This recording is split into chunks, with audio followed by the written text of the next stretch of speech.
Oke, assalamualaikum warahmatullahi wabarakatuh. Salam jumpa kembali bersama saya Anjra Ari Susanto. Kita masih bahas topik tentang bisnis online. Nah, teman-teman, bagaimana mengupayakan supaya omset dari toko online kita di Shopee bisa naik? Teman-teman sekalian, sebelum kita bahas strategi-strategi yang bisa ditempuh apa saja, teman-teman sekalian perlu tahu bahwa menurut data di tahun 2023 ada marketplace yang menjuarai klasemen puncak yang dapat kunjungan paling banyak. Nah, teman-teman perlu tahu bahwa yang nomor satu yang paling banyak di tahun 2023 pengunjungnya adalah Shopee, yaitu dia mendapatkan sekitar 2,3 miliar pengunjung. Kemudian Tokopedia sekitar 1,2 miliar pengunjung ya. Nah, ini adalah statement terus ke bawahnya ada Blibli, Lazada dan sebagainya ya. Kita nggak usah bahas urutannya itu. Tapi pada prinsipnya katakanlah 2,3 miliar pengunjung dalam waktu 1 tahun lah misalnya gitu kan. Itu dibagi dalam banyak kategori produk ya, misalnya produk baju, produk elektronik, produk makan-makanan, produk, dan ada banyak produk yang memang dijual di Shopee. Nah, salah satunya adalah bisa jadi toko online kita menjual kategori produk tertentu. Nah, tentunya dari segitu banyak pengunjung yang masuk ke Shopee ya, berapapun lah, katakanlah kita bilang Shopee dalam 1 bulan, ini kita permudah saja, dia mendapat misalnya dalam satu hari 1 juta pengunjung misalnya. Nah, 1 juta pengunjung itu kan terbagi di banyak kategori. Nah, ada di antara teman ya yang mengeluhkan bahwa ini omset Shopee saya menurun, Nah, bagaimana tidak menurun ya? Di antaranya tentunya namanya penjual, pedagang itu kan dari waktu ke waktu itu bertambah, yang berjualan di Shopee itu bertambah, atau yang dari platform yang lain misalnya dari TikTok Shop, kemudian dia membuat akun juga di Shopee ya, untuk misalnya dia menjajakan produk yang mirip yang sama.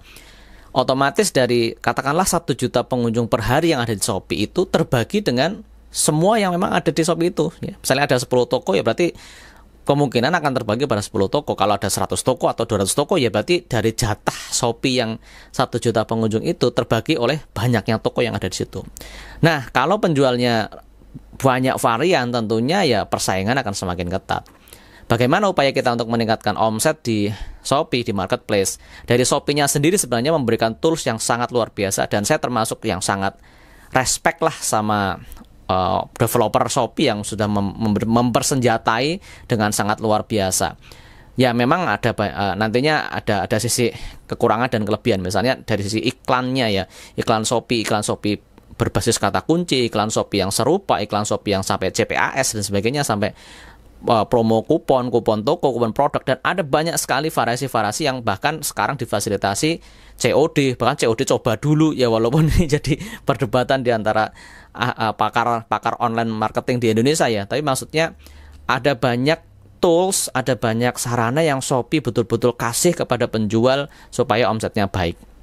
Namun ketika semuanya sudah dilakukan ya, persaingan semakin murah, persaingan semakin tinggi, harga-harga malah semakin murah, profit kita semakin terbatas, apalagi ada charge biaya layanan dari Shopee yang kita tahu bersama harganya cukup lumayan. Apa yang harus dilakukan? Mau tidak mau, kalau dalam teorinya ada Blue Ocean strategi ya, Blue Ocean strategi. Kalau memang areanya sudah terlalu padat, kalau yang padat dan persaingannya selalu tinggi dan keuntungannya mepet sekali, dikatakan warnanya merah. Mau tidak mau ya kita jangan di area merah itu saja.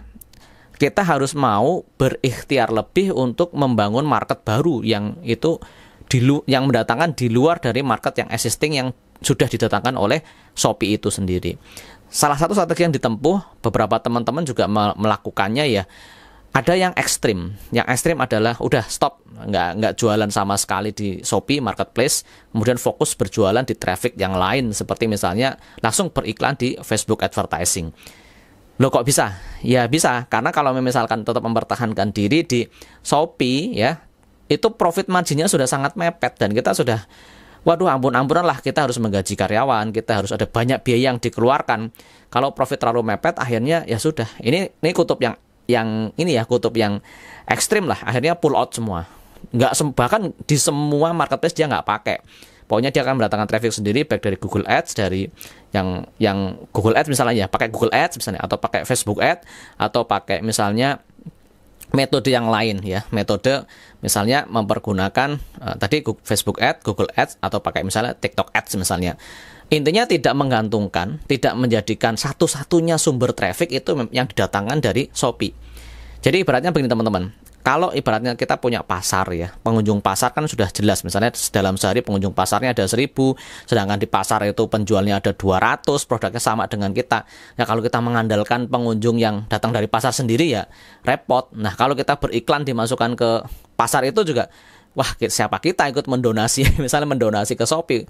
Maka ada yang berpikir secara ekstrem tadi ya, udah pull out aja lah, semuanya nggak jual di marketplace, fokus mengail sendiri, menjual sendiri menggunakan traffic seperti misalnya Facebook Ad.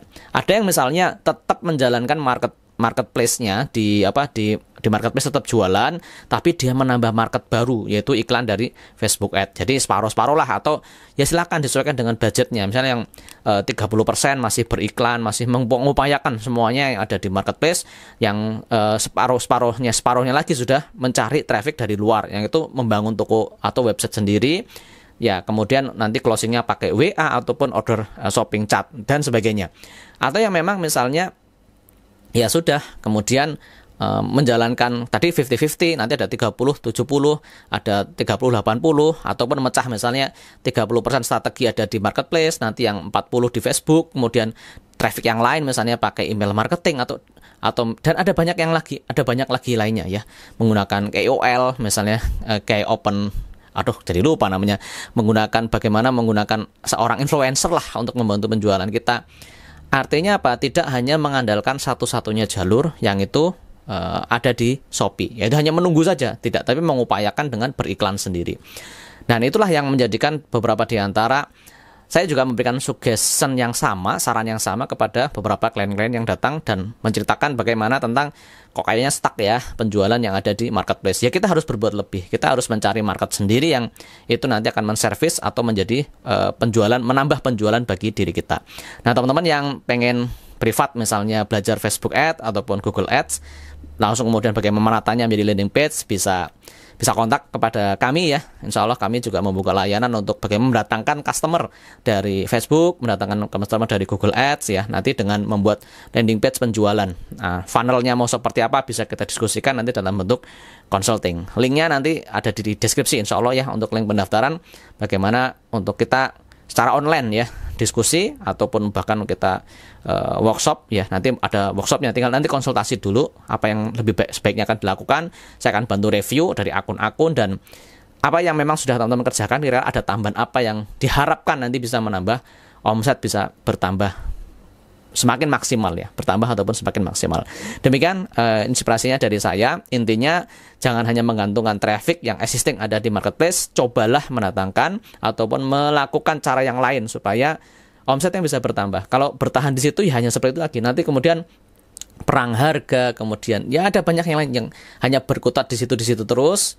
Bahkan pada akhirnya ya kita tersisih. Karena apa? Ya karena persaingan, ya kan? Kita kan nggak bisa menyuruh persaing kita untuk berhenti. Nah, mau nggak mau ya kita harus berbuat lebih. Terima kasih, saya Andrea Susanto. Semoga bermanfaat. Assalamualaikum warahmatullahi wabarakatuh.